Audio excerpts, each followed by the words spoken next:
গাজা আজ ধ্বংসস্তূপে পরিণত। ইয়েমেনের আকাশে জ্বলছে আগুন। মুসলিম বিশ্বের এই দুই রণাঙ্গনে শুধু রক্তই ঝরছে না, উন্মোচিত হচ্ছে উম্মাহর ঐক্যহীনতা, নেতৃত্বহীনতা এবং দুর্বলতার নির্মম চিত্র। তেহরান থেকে আয়াতুল্লাহ খামেনির কণ্ঠে শোনা গেল সেই তীব্র আক্ষেপ। এই বিপর্যয়ের মূল কারণ মুসলিম বিশ্বের পারস্পরিক বিচ্ছিন্নতা। রোববার হজ বিষয়ক আন্তর্জাতিক সম্মেলনে খামেনি বলেন, হজ শুধুমাত্র আধ্যাত্মিক আনুষ্ঠানিকতা নয়, এটি একটি বিশ্বমঞ্চ যেখানে মুসলিম উম্মাহর ঐক্য, সচেতনতা ও রাজনৈতিক বার্তা প্রতিফলিত হওয়ার কথা ছিল। অথচ সেই মূল লক্ষ্য থেকেই আজ মুসলিম বিশ্ব সরে এসেছে। তার ভাষায়, হজ এমন একটি সমাবেশ যেখানে জাতি, বর্ণ, ভাষার বিভাজন ভুলে লাখ লাখ মুসলমান কাঁধে কাঁধ মিলিয়ে দাঁড়ায়। যদি এই ঐক্য বাস্তব রাজনীতিতে প্রতিফলিত হতো, তবে গাজার শিশুরা আজ দাফনের জন্য স্থান পেত না, ইয়েমেনের শহরগুলো বোমার আগুনে গলে যেত না। খামেনি স্পষ্ট করেন, মুসলিম উম্মাহর এই বিচ্ছিন্নতাই আজ পশ্চিমা সাম্রাজ্যবাদের প্রধান হাতিয়ার।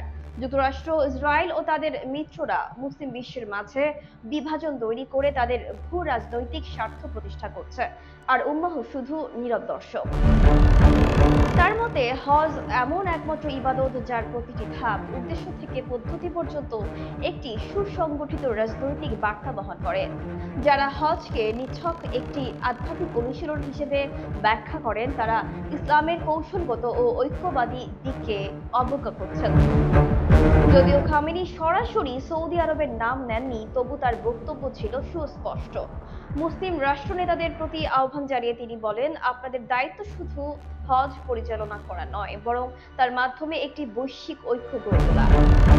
তিনি লেখক, চিন্তাবিদ, আলেম ও প্রভাবশালী মুসলিমদের প্রতি আহ্বান জানান, তারা যেন হজকে একটি আন্তর্জাতিক ঐক্য ও প্রতিরোধের প্রতীক হিসেবে প্রতিষ্ঠা করেন।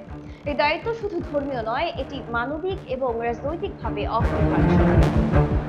গাজায় 2023 সালের অক্টোবর থেকে ইসরায়েলের গণহত্যামূলক অভিযানে নিহত হয়েছে 53,000-এরও বেশি মানুষ, যাদের অধিকাংশই শিশু ও নারী। লক্ষ্যবস্তু হয়েছে স্কুল, হাসপাতাল, মসজিদ ও শরণার্থী শিবির, যেখানে আন্তর্জাতিক আইনের কোনো মর্যাদাই রক্ষা করা হয়নি।